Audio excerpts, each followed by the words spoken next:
About 1977, I decided to have a look at the Quran. I never met a Muslim. I lived 100 kilometers from the nearest Muslim. See, what interested me was what non-Muslims said about Muhammad. There are books and books written about Muhammad that tell you, one thing we know for sure about this man, he had an outside source of information. One book I've got says the Quran was written by a committee, because they've established so well that there's information in there that an Arabian shouldn't have known. He must have had someone from the outside bringing him this information. So they say, one thing we know for sure, he had an outside source of information. Now, he said this book was a revelation. So they say, you see, he was a liar. He got it from somewhere, he put it in a book, and he gave it to someone, telling him it was from God. He was a liar. Other people write books and books on the subject of Muhammad, and they say, one thing we know for sure, he thought he was a prophet. He was crazy. Because they look at his life very carefully, and they see episodes like, for example, when he hid in the cave with Abu Bakr. He was running from the whole city who wanted to kill him, and he hid in the cave, and when the Meccans came running up to the cave to kill them, what did he say to his friend? Did he tell him, see if you can find a back way out of the cave? What he told his friend was, relax. He was telling him, I see what you see, but he said, God is with us, God will save us. So people on that basis, they say, you see, he thought he was a prophet. He thought God was with him because he said things like that. He wasn't a liar. They never seem to realize that one man can't be both. So you can't be a liar and a crazy man at the same time. If you think that an angel gives the words of God in your ear, and somebody says, I have a question for you, what does God tell you about this thing? I want to hear an answer tomorrow. If you're a crazy man, if you think an angel whispers in your ear, then you don't sit up that night thinking, what will I tell him tomorrow? What can I find? Who knows the answer? You're crazy. You think the angel will tell you the answer. You don't go and look it up somewhere. You see, you can't be a liar and a crazy man at the same time. You can be one or the other, or neither, but you can't be both. You see, I read two non-Muslim biographies of Muhammad.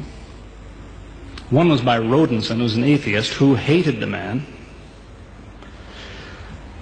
But many interesting things come up about his life that I had to wonder about. One story that's told is that when he was an older man, he had a son named Abraham. The son died when the child was 2 years old. The same day the boy died, there was an eclipse of the sun. The sky went dark. And the Muslims came running to their prophet and said, look, it's a miracle. Your child died and the sky went dark in sadness. It occurred to me, see, if he was a crazy man, he'd probably believe what they said. He'd probably think, yes, it's a miracle. My child died, the sky is dark. Yes, it's a miracle. If he was a crazy man. If he was a liar, he would have taken advantage of it. He would have said, yes, right, my child died, the sky is dark, you tell everyone, it proves I'm a prophet. It's a miracle. But what did he do? He became angry with the Muslims. He told them that was nonsense. He was angry with them. How dare you say that? He said the sun and the moon are signs of God, and they don't worry themselves about the birth of a man or the death of a son of Muhammad. Doesn't look very crazy, doesn't look much like a liar. Now you have a third alternative, of course, which people tell you all the time. They say, no, he was not a liar. He was not a crazy man. He was deceived by the devil. Deceived by the devil. It's an interesting idea, but whatever you say, you better be ready to back it up. There's a lot of difficulties with that idea. For example, there is a verse in the Quran which tells the reader about a good habit to develop. It tells him, before you read this book, always say, A'udhu billahi minash shaitanir rajim, which means, I take refuge in God from Satan the rejected. Is this Satan who wrote this? Who said, before you read my book, ask God to save you from me? Is that Satan who wrote that? As Jesus said, if Satan is divided against himself, then his kingdom will fall. He's fighting against his own interests. So let me finish with a story that illustrates a point. As I said, there's many theories and many explanations around. Many explanations. But an explanation, something somebody tells you, is just so much air coming out of his mouth unless he has proof and unless he offers you something that you can use to falsify it. You see, there's many theories of how do the planets go around the sun and how do the stars burn and all the rest of it. Many theories. Most of them are just so much wind. Scientists pay no attention to them because they don't contain something that could be checked to prove it false. You see, Einstein was considered an intelligent man because when he offered his theory in 1905 and again in 1915, he didn't just offer a theory, he said, here's 3 ways to prove I'm wrong. Now it's worth listening to. He's told me, here's 3 different things you can do. If you can do this, I'm wrong. Here you are. Is there anything like that in Christianity? Has the Christian ever said, you want to prove I'm wrong? All you have to do is this. Has he ever done that? The Quran is filled with that kind of thing. Filled with it. Saying, you want to prove this book is wrong? Do this. Prove it. Go ahead. Do it. Filled with that kind of thing.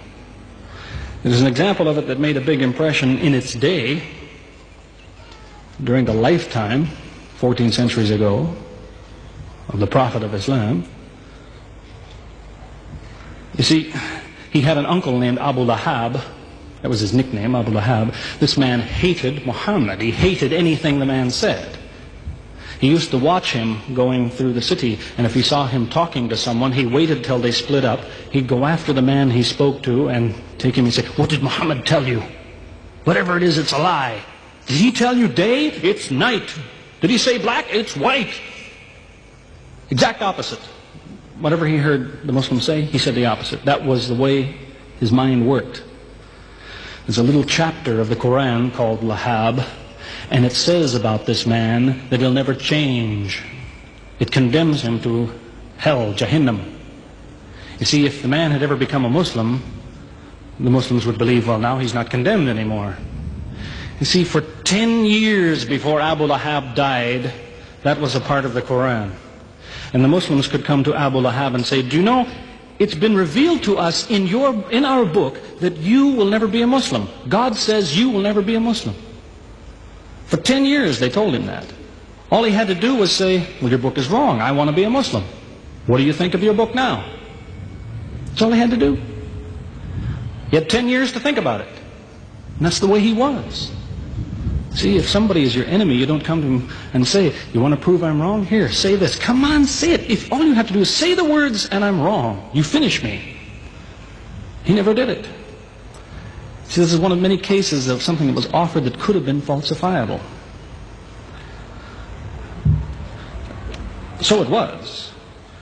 As I say, in 1978, after, how long would that be? 15 years of arguing with church authorities, one place or another, I got the idea. I'm going to argue with some other people. I'm going to read the Quran, see how much of it is any good, pick out the true, pick out the false. Thought it'll take a few years, it'll take some serious study and so on. I read through it. About 3 days later, I finished it. I said, this is what I've been saying for 15 years. So I went to find some Muslims. I don't want somebody to feel you've been tricked into something. I haven't said anything about Christianity that isn't true. I haven't said anything about Islam that isn't true unless it was a slip of the tongue or something. I'm simply trying to remind an individual, don't close your mind before it's too late. Don't make up your mind before you have all the facts. Most people who used to be Christians and become Muslims will tell you, I am a better Christian than I used to be. Now I follow Christ. I didn't before. That's what I would tell you. The Bible says Jesus told his disciples, when you greet one another, let your greeting be, peace be with you. He set the example. Peace be with you. Who says that today? Christians? Once in a great while, maybe. Muslims, whether they speak Arabic or not, they say, Salaam alaikum. Peace be with you.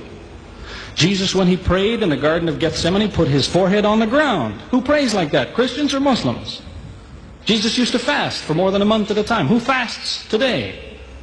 Christians or Muslims? who really is trying to imitate Jesus. Somebody said to me before coming in here, they said, the Muslims make Jesus out, they insult him and so on and so on. How, possibly, do they insult him? They lift him up. Up. They can't tolerate anything bad said about him. They would just as quickly tell you that, they say Muhammad Rasulullah means Muhammad is the messenger of God. They will just as quickly say Isa, Jesus, Isa, Rasulullah, no problem. Just as quickly tell you that, because it's true. They occupy the same place. If God himself wants to make distinctions among his prophets, that's his business, not ours. Treat them all with the same amount of respect. May God guide us always closer to the truth.